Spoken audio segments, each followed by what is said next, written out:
Hello everyone, question number 9। Previous lecture में मैंने आपको क्वेश्चन नंबर 7 और 8 कराया था। दोनों क्वेश्चन सेम थे। आपने अगर नहीं देखा हो तो पिछले लेक्चर में जाके आप देख सकते हैं। क्वेश्चन नंबर 9 कराती हूँ मैं आपको। मैं आपको बता दूं, class 10 math height and distance का चैप्टर 9 चल रहा है और एक्सरसाइज 9.1। ठीक है, चैप्टर भी 9 है, क्वेश्चन नंबर भी 9 है। ठीक है, देखिए, the angle of elevation of the top of a building from the foot of the tower is 30 degree and the angle of elevation of the top of the tower from the foot of the building is 60 degree. If the tower is 50 meter high, find the height of the building. देखिए, इस question में क्या है, समझने वाली बात है। इस क्वेश्चन में दो चीजें दे रखी हैं, एक तो आपकी बिल्डिंग दे रखी है, एक आपको टावर दे रखा है। देखिए, आपको ये तो पता होगा कि बिल्डिंग हमेशा टावर से छोटी होगी। The angle of elevation of the top of the building from the foot of the tower, और जो टावर है आपका वो 50 मीटर हाइट का है। देखिए, एक साइड में ऐसा हम करते हैं, बिल्डिंग बना लेते हैं, ठीक है, और एक साइड में हमने इसका बड़ा क्या बना लिया, टावर बना लिया। क्लियर? ये आपकी बिल्डिंग बन गई, ये आपका टावर बन गया है। ठीक है, इसे हम, ये बिल्डिंग हो गई आपकी, ये आपका क्या हो गया, टावर। जो टावर की हाइट है वो तो हमें 50 मीटर गिवन है।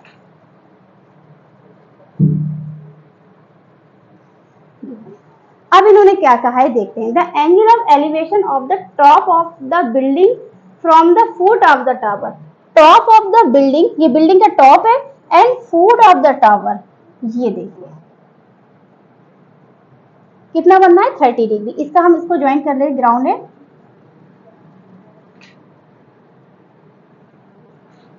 इस तरीके से नहीं, 30 डिग्री। क्लियर? ध्यान से देखिए, जैसा इन्होंने कहा है वैसे ही मैंने किया। The angle of elevation of the top of the building, building का top and foot of the tower 30 degree. अब इन्होंने क्या कहा है, the angle of elevation of the top of the tower from the foot of the building. अब इसके top से ये हमारा बन गया, ये कितना बनना है, 60 डिग्री। ये आपका फिगर बन के तैयार हो गया। ऐसा करते हैं, हम बिल्डिंग का नाम ए बी रख लेते हैं, इसका नाम रख लेते हैं सी डी। ठीक है, अब हमारे पास क्या बचा, कुछ नहीं, ए बी सी डी हो गया अब हमारा। अब हमें क्या करना है, क्वेश्चन करना है, find the height of the building. हमें बिल्डिंग की हाइट फाइंड करनी है। तो A B, let A B is the height of building.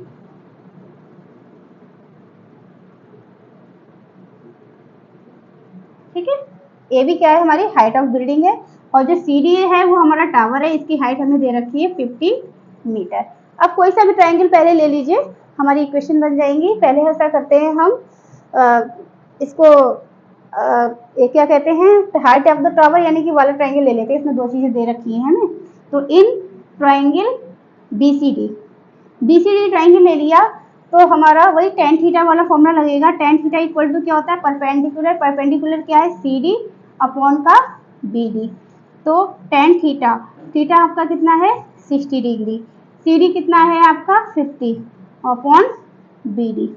ये आपका हो गया √3, 50 upon B D. Cross multiply कर दिए तो बी डी इक्वल टू कितना हो गया, 50 √3। ठीक है, बी डी तो हमें फाइंड करना नहीं है, लेकिन हम आगे, अब देखिए, अब हम क्या करेंगे, दूसरा ट्रायंगल ले लेंगे।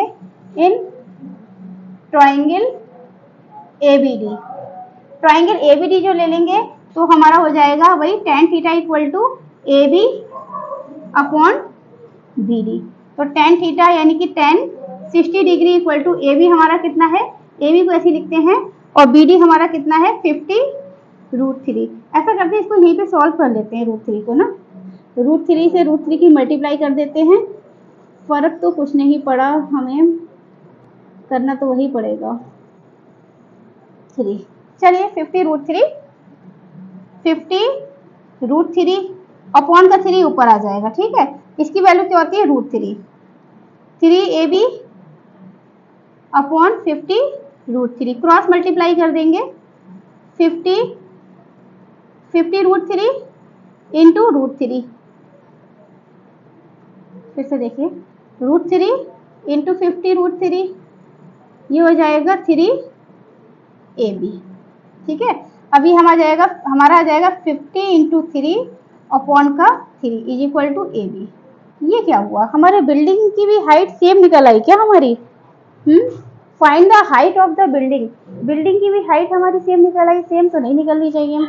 क्या हुआ ये क्वेश्चन का, 5√3 हो गया, हमने क्या रखा 50√3 अपॉन 3 ऊपर आ गया, इसकी वैल्यू √3 होती है, ये हो गया 50 और √3 इंटू 3 हो गया, ये 3 नीचे आया। ये ऐसा करते हैं, रुके इस क्वेश्चन को यहीं पे, ये तो सही था हमारा, ये हाइट इतनी रहने देते हैं, 50√3 है ना, सेम हाइट कैसे निकल आई, क्योंकि बिल्डिंग है टावर है, सेम हाइट नहीं, क्योंकि 50 मीटर तो हमें वो दे रखा है ना। फिर से लेते हैं, इन ट्राइंगल BCD, तो tan थीटा इक्वल टू कितना हो जाएगा, CD अपॉन BD, यानी कि tan 60 डिग्री, CD हमें कितना दे रखा है 50 और BD हमारा कितना निकला है 50√3, CD भी हमें 50 दे रखा है, ठीक है। हाँ ए भी निकालेंगे ना, ए भी रखेंगे इसमें। हमने इसमें क्या रखा था, हमने अच्छा ये टावर लिया था, CD अपॉन BD रखा था, ठीक है। हाँ इसमें ए बी अपॉन रखेंगे, यहाँ पे लिख लेंगे ए बी, तो ए बी तो हमें निकालना है ना, ए बी हमारी बिल्डिंग की हाइट है ना, वो हमें फाइंड करनी है, ठीक है। तो यहाँ पे रखेंगे √3, ठीक है।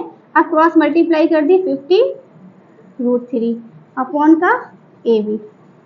अब √3 से √3 कैंसिल हो गया हमारा, tan 60 की वैल्यू √3 होती है, 50 मीटर हाइट है। क्या हाइट ऑफ द टावर सही है हमारी, if the tower is the 50 metre height, 50√3, अच्छा 10, ओके ओके ओके, ये हो गया। देखिए ध्यान से देखिए, tan 60 डिग्री है, तो ये देखिए हमारा 60 डिग्री हो गया, इसमें tan 30 डिग्री रखना था हमारा, वैल्यू हमें 30 डिग्री रखनी है, ठीक है, क्योंकि 30 डिग्री की वैल्यू हो जाएगी हमारी 1/√3, तो ए बी इक्वल टू कितना हो जाएगा 50 और √3 इंटू √3 कितना हो जाएगा 3। अब इसका मिक्स फ्रैक्शन निकालेंगे, 16 होल वही 3 से डिवाइड कर देंगे, 3 1 जा 3, 3 6 जा 18 और 2 होल अपॉन 3 मीटर। ये हमारी क्या आ जाएगी, हाइट ऑफ द बिल्डिंग आ जाएगी। हमारा ऐसा था ना कि हमारा tan 60 डिग्री यहाँ पे रखा क्योंकि यहाँ पे थी, और tan 60 डिग्री भी यहीं ले लिया, यहाँ पे 30 डिग्री लेना था, इसलिए इसकी वैल्यू सेम आ रही थी, ठीक है। हाइट, क्योंकि हाइट तो सेम रखी थी, वो वैल्यू भी सेम आने लगी। हाइट ऑफ द बिल्डिंग कितना है 16 होल 2/√3 मीटर। ये हमारा क्वेश्चन सॉल्व हो गया है।